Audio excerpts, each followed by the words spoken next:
warahmatullahi wabarakatuh. Nama saya Khairul Umam dari Ruang 524. Kali ini saya ingin mempresentasikan materi pertemuan 6 dari mata kuliah Bank dan Lembaga Keuangan lainnya yang diampu oleh dosen Bapak Muhammad Muslik Salami.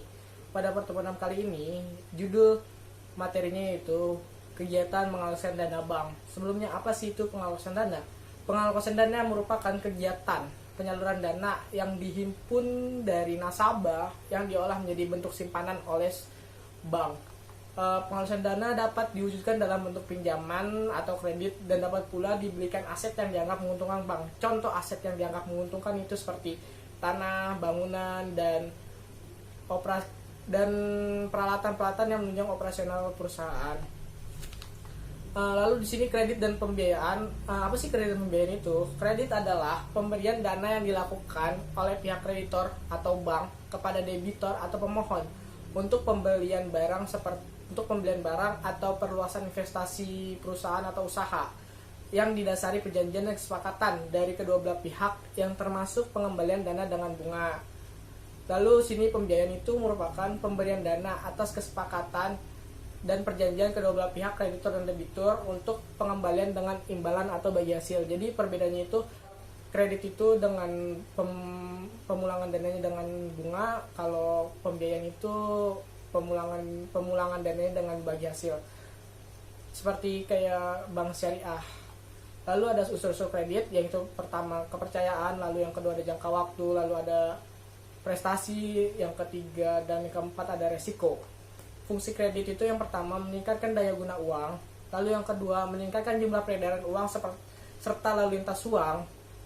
Yang ketiga meningkatkan peredaran atau penyebaran uang. Yang keempat meningkatkan nilai atau daya guna uang.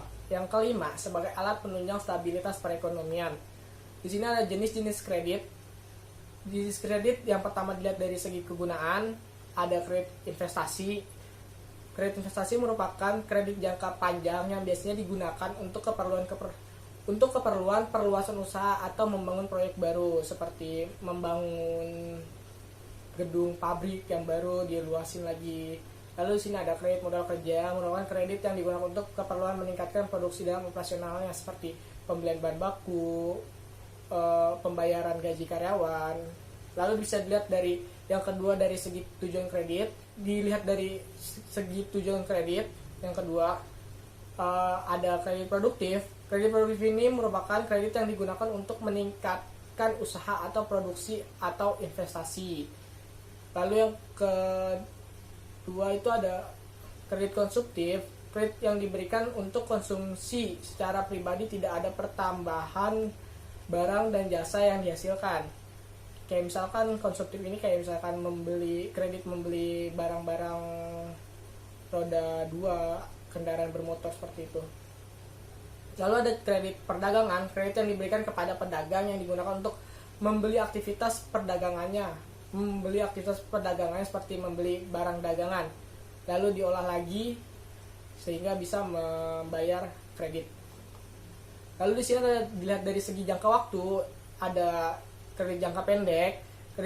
Kredit jangka pendek ini kredit yang memiliki jangka waktu kurang dari 1 tahun atau paling lama 1 tahun. Biasanya digunakan untuk keperluan modal kerja. Kayak misalkan tadi keperluan modal kerja ya, membeli bahan baku, membayar gaji karyawan, seperti itu. Lalu ada kredit jangka menengah, kredit yang berkisar antara 1 sampai dengan 3 tahun yang digunakan untuk melakukan investasi. Contohnya pertanian atau peternakan, seperti itu. Lalu ada kredit jangka panjang, merupakan kredit yang masa pengembaliannya paling panjang, di atas 3-5 tahun, digunakan untuk investasi jangka panjang seperti perkebunan karet atau perkebunan kayu jati dan sebagainya. Lalu ada dilihat dari segi jaminan. Dari segi jaminan ini ada kredit dengan jaminan. Ini merupakan kredit yang diberikan dengan suatu jaminan. Jaminan tersebut dapat berbentuk barang berwujud atau tidak berwujud atau jaminan orang. Artinya setiap kredit yang dikeluarkan akan dilindungi minimal senilai jaminan, atau untuk kredit tertentu jaminan harus melebihi jumlah kredit yang diajukan si calon debitor. Biasanya jaminan ini seperti sertifikat tanah, surat-surat kendaraan bermotor, dan lain sebagainya. Lalu sini ada kredit tanpa jaminan, merupakan kredit yang diberikan tanpa jaminan barang atau orang tertentu. Kredit jenis ini diberikan dengan melihat prospek usaha. karakter serta loyalitas atau nama baik si calon debitur selama berhubungan dengan bank atau pihak lain. Biasanya sih kalau kredit tanpa jaminan ini diberikan kepada si debitur yang sudah sering melakukan kredit tanpa adanya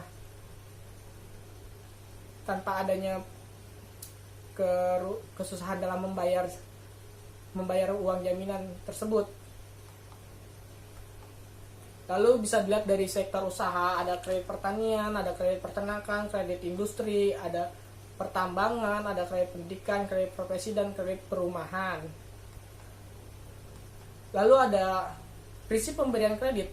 Penjelasan untuk analisis 5C ini ada, yang pertama ada karakter. Karakter merupakan sifat atau watak seseorang. Sifat atau watak dari seorang yang akan diberikan kredit benar-benar harus dipercaya. Karena dalam hal ini bank meyakini benar bahwa calon debiturnya memiliki reputasi baik, artinya selalu menepati janji dan tidak terlibat hal-hal yang berkaitan dengan kriminalitas. Lalu ada capacity. Capacity ini adalah analisis untuk mengetahui kemampuan nasabah dalam membayar kredit. Kayak misalkan dilihat dulu pendapatannya dia per bulan itu berapa, mampu gak dia dalam membayar kredit ini. Lalu ada kapital. Kapital ini kondisi kekayaan yang dimiliki oleh perusahaan yang dikelola calon debitur. Bank harus meneliti modal calon debitur selain besarnya juga strukturnya.